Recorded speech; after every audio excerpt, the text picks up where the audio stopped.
लोगों को झेलने पड़ते हैं और सबसे ज्यादा बैंकिंग फ्रॉड भी गांव के भोले भाले आदमी के साथ होता है। इसी के चलते हमारे गांव का आदमी प्राइवेट निजी साहूकार के पास जाकर लोन लेना बेहतर समझता है, ना कि किसी बैंक के पास जाकर। और जब वे साहूकार के पास जाता है तो ना वहां पेपर वर्क होता है, एक इजियर एक्सेस होता है, फियर ऑफ बैंक और इलिटरेसी नहीं होता, बहुत बार तो मॉर्गेज पे भी कुछ नहीं रखना पड़ता, इसलिए वो साहूकार से ब्याज पे पैसा उठाता है।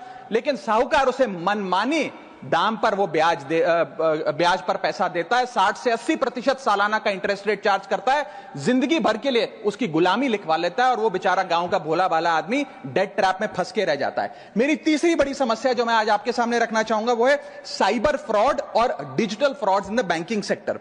साइबर फ्रॉड्स वर्ष 2023 में 75,800 घटनाएं सामने आई जो कि कंप्लेंट्स दर्ज हुई।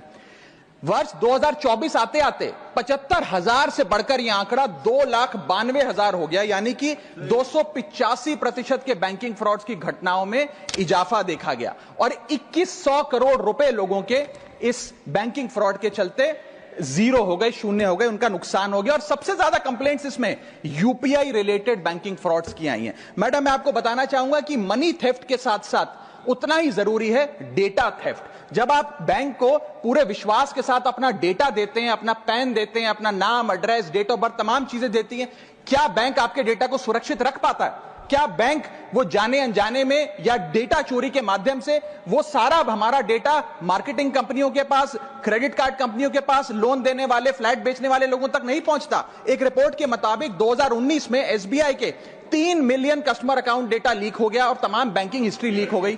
2021 में मोबीविक का 8.2 TB का केवाईसी डेटा ही लीक हो गया। 2021 में एक पेमेंट